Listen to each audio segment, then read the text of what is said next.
Чонын анчид чонондон бариултгийн адилаар хянагчид мансан шорондон ялтан болох нь бий. Зүүн харагийн шоронд хар ёгрын ван тулс нуран унахад хянагчид ялтан болон үлджээ.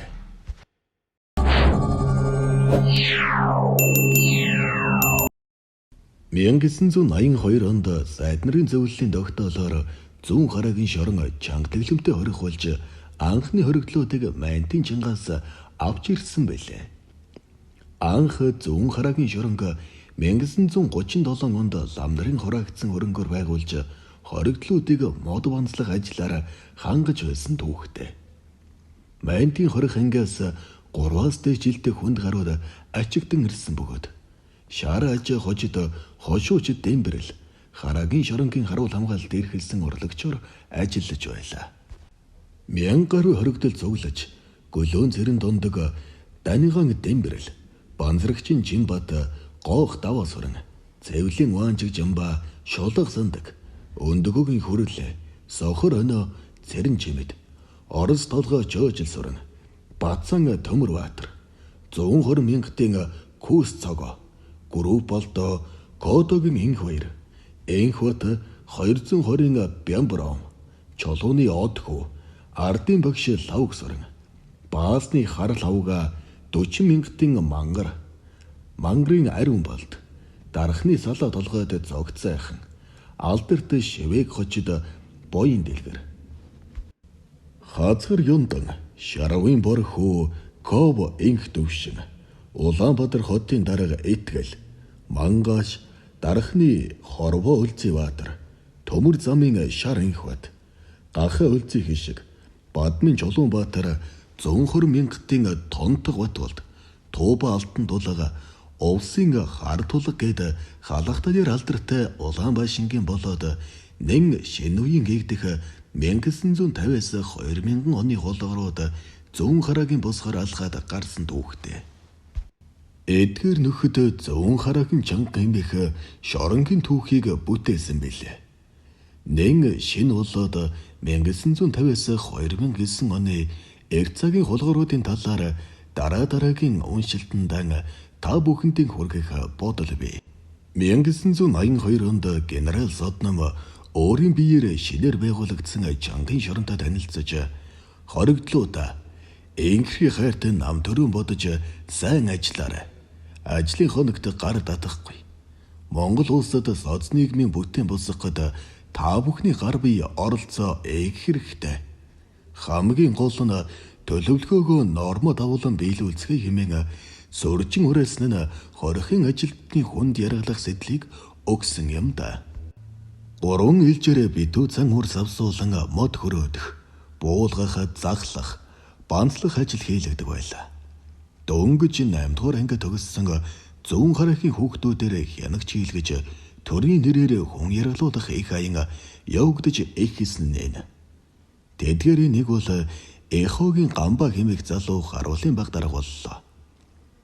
Эхогийн гамба өөрийн багийг дөргөө хэлж хэмээн нэрийдэн засаг төрөөс тавьж өгсөн суман гар хэмээх тороосон голтой боройхоогон эрхэндээ байгаа хоригдлуудыг балбаж ихэлсэн цус түүх эндээс ихтэй юм. Ялтнууд ажил гарахдаа ордог хаалган дээр Эхогийн гамба тэргүүтээ хуйгууд Германы хорихын гестапын ярахчид шиг эгнэн зогсдог байлаа. Хулгайч бүхний яс хавталцаж харц буулган дөгтөгсөн. Тэр үеийн хулгарууд зовлон дарахад этгэл хазайвал жаргал үзэхгүй. Сэтгэл хөрн гэсэн мөршүлэг гар дээрэн шивнэ. Ярагчин хуйгууд үсэг болгоны доогоор борохойдно. Зөрчил гаргасан хулгар болгон жижүүрийн байр руу явж байхдаа олон хянагч байхгүй байгаасай гэж залбирна. Жижүүрийн өрөөнд байгаа хянагч бүр 5 борохойдно. Бүр цэцэрлэгийн хүүхэд жихэр бололдож байгаа мэт хүн давшуурдах гэж болоалтан зүтгэдэг байлаа. Ийм нэг ярагчин сэтгэхүйдийг хянагчид нэгнийхээ хэрсэн хүчтэй оруулах вэ гэж мөрөөцөн. Хүний арьс өмөрчөд зулш шүүрхийг хараад эхэд хөгж маягцгаана. Мөн хоригдлуудыг удаан хугацаагаар хөл дээр нь нохой суултаар суулгана. Хөл дээр удаан суугаад чийж мэдээгүй болоод унахад дахиад албороход нь. Олон цагаар зугаалга нэрийн дор гүйлгэх, дуулуулах гээд 9 шидийн тамлалд бодож олдог байлаа. Хүнд ажилд өдөржингөө мал шиг зүтгэх хоригдлуудын ам нь их зангана. Энэ ам зангалт хянагч нарын бас нэг дэглэлтийн хэлбэр байлаа. Галтогооноос зай хулгайлах их аян өрнөн. Хүрээний шилдэг зайг залдаандаа хийгээд гарах гэж оролдоно. Үүний бууны нөхдийг тусламжтайгаар мэдсэн хоёыг шилийг нь хаг ушиглана. Мөн хоригдлууд гялгар ууданд зай хийгээд нуруундаа уйдаг байлаа. Энэ нэлээд шалгарсан арга байсан бөгөөд сүүлдээ хоёгууд мэдэж нарийнхан төмөр утсаар нуруу руу хатгаад асгаад дараа нь бороохотдог байв. Зөрчлийн акт бичиж дэглэм дэвшлүүлэх ажиллагааг идэвхжүүлнэ. Хоригдлыг хоригдлоор нь дарамтлуулах ажиллагааг шараажа буюу хошууч тэмдрэл зохион байгуулсан юм. 30 хоригдол дунд нэг бригадын дарга гэсэн албан тушаал бий болгосон. Бригадын даргаас гадна байрны дарга, отрядын дарга, ерөнхий журам, ерөнхий зөвлөл гэх мэт албан тушаалууд бий. Ийм албан тушаалд домлогдсон хоригдол бусдыгаа дээрлэх, зодох эрхийг төрөөс авдаг байлаа. Шараажа өөрөө хоригдол бүрийг зодоод явах нь зохимжгүй тул Дорноговь аймгийн Харьяад цэргийн дарга байж байгаад хүн амны хэрэг өдүүлсэн хар Игор гэдэг 10 жилийн хорих ялтай хоригдлыг ерөнхий зөвлөл хэмээх албан тушаалд тавьсан юм. Ихэнх ерөнхий зөвлөлүүд хоригдол талдаа ажилладаг байсан бол Игор засан талдаа хүн яргалдаг нэгэн байв. Игорийн хоригдол сайн яргалвал хугацаанаас нь өмнө суллана гэсэн байжээ. Харин Шараажагийн хувьд зүүн хараагийн шорон Тэраяар мөнгө болон харагдаж байсан юм байлээ. Тийм ч учраас Йогроор дамжуулан мөнхийг цаанаа төржээ. Тэгээд тэрбүүний хүмүүжигч ялдан хоригдлуудын онцгой зөвлөлийн гишүүн гэсэн алдар нэрийг хайрлаж их хэлсэн юм. Энэ цул тэмдэг бүлэглэд багтаагүй хоригдол ажлын мал болж алуурын бай болдог байлаа. Ар гэрээсээ ч эргэл тойролд авч чадахгүй хүрдэг байв. Нэг удаагийн эргэлтээр 5,000-аас дээш хүнсний зүйл авах хэрэггүй. Хоногоос илүү уулзуулахгүй. Мөнгө төгрөг биедэн авч явахгүй. Зөвлөл тэргүүтээ хоригдлууд хар, амтайган хоригдлууд хар хөх. Нээн жанууд улаан өнгийн ялтай өмснө. Харин Шараажа хар Игор хоёрын ивэлд орсон хоригдолд дээрх дүрм журам үйлчлэхгүй. Ивэлд орсон хоригдол тусгай хоолон идэж бандаан дэврээдэл хэвдэнэ. Ивэлд орохын тулд гонг буюу мөнгө хэрэгтэй болно. Тэр үеийн ханшаар бол 200-аас 400 төгрөг хэрэгтэй.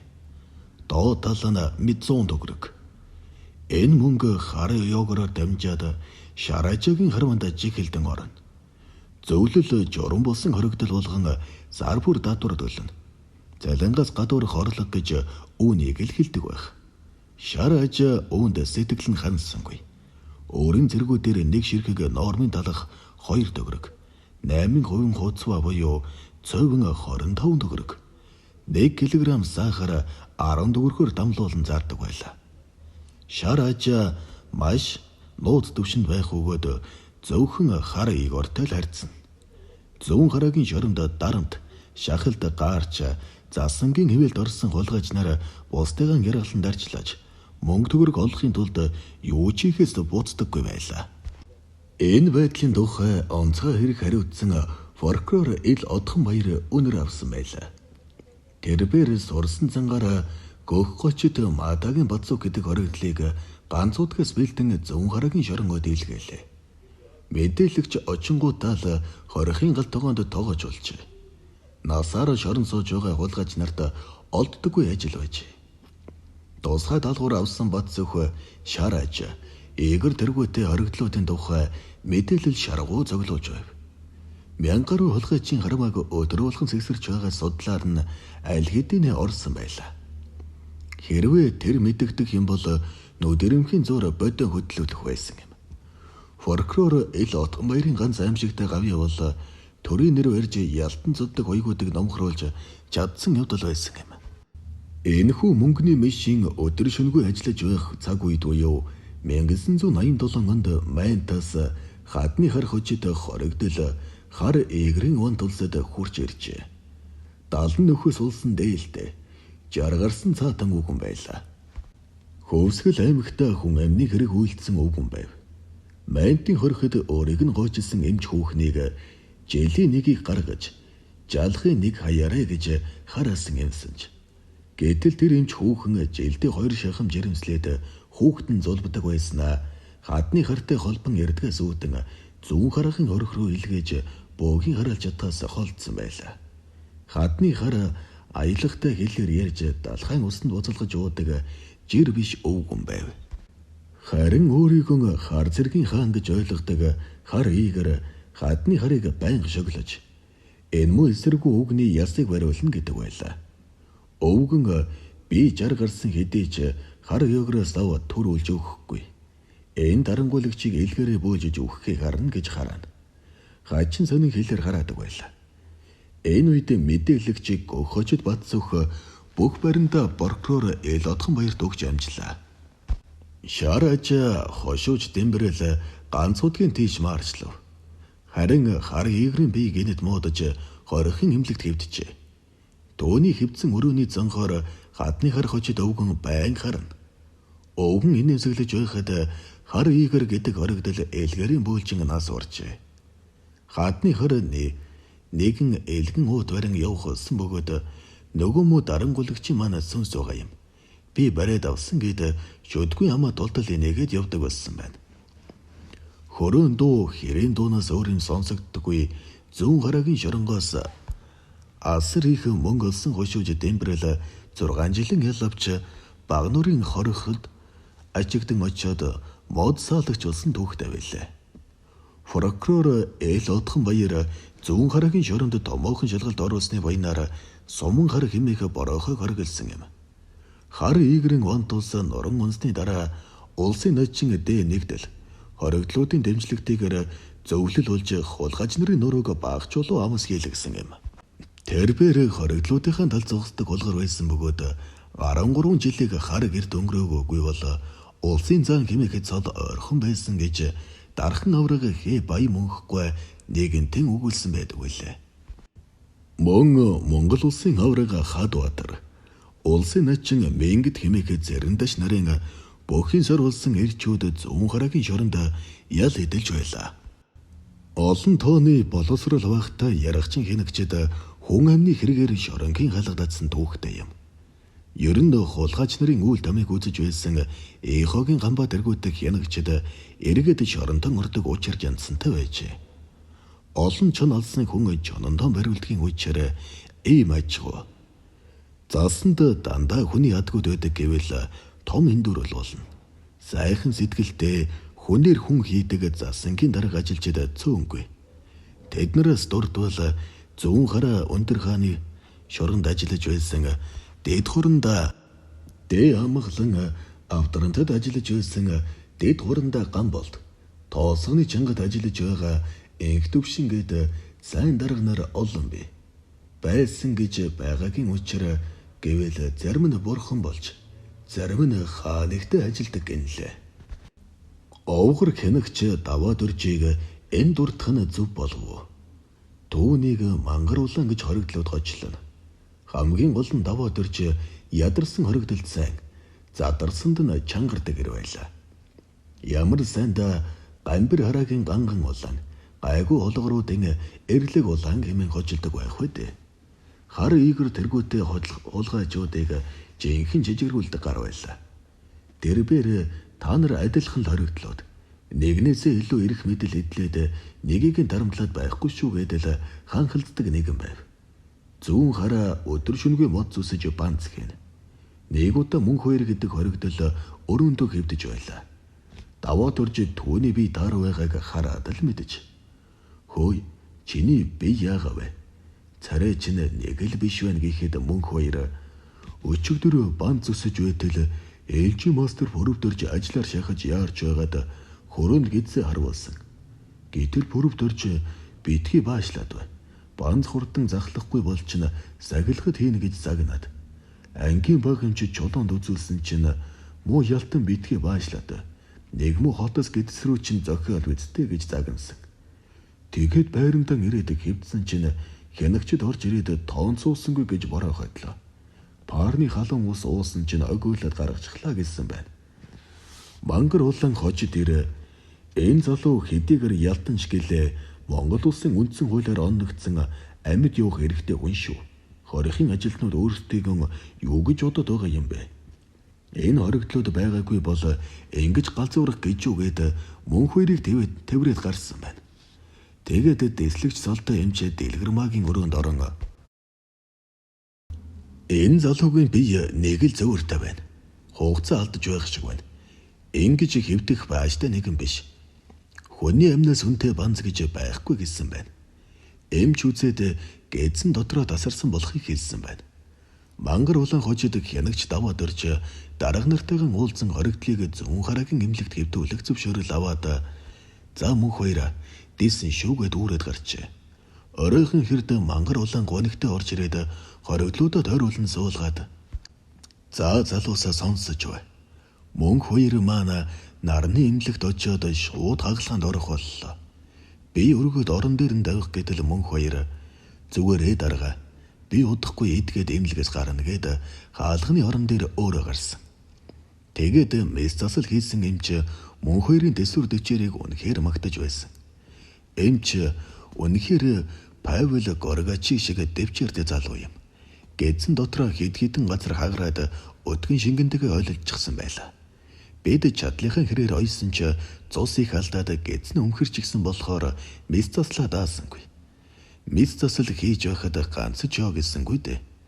Ийм болцоход ажил хийгээд явж байсан дэсвэр дэвчээрийг нь хэд үнэж байсныг дурсаад талигач маань сарын өмнө бансанд гаруулсан гэдсэн тасраад сая дахин харуулад сэтэрсэн юм байлээ. Сарын өмнө хамт ажил хийж байсан хоригдолдоо амнаас нь эвгүй өнөртэй байдаг боллоо гэж ярьсан гэдэг. Гэдэс дотор нь задарсан байсан хэрэг. Ийм л жинхэнэ эр хүнээ алдлаа да бид. Хойдохынх нь буянга гайгүй хийж хэмсэн. Та нар минь биеийн бодож яваарай гэж. Мангар улаан хожид даваад орж гэдэг ийм л нэгэн гүдэсгэн албан хаагч ядарсан хоригдлын төлөө засантай гаж зөрчилдөг нэгэн байлаа. Хоригдол ялтан гихээр нохой гаханаас дор үздэг төрийн нэр зүүсэн яригчдын гарт 1980-аас 2000 он хүртэл 300 гаруй залуус амиа алдсан гэсэн нууц тоо байдаг юм билээ.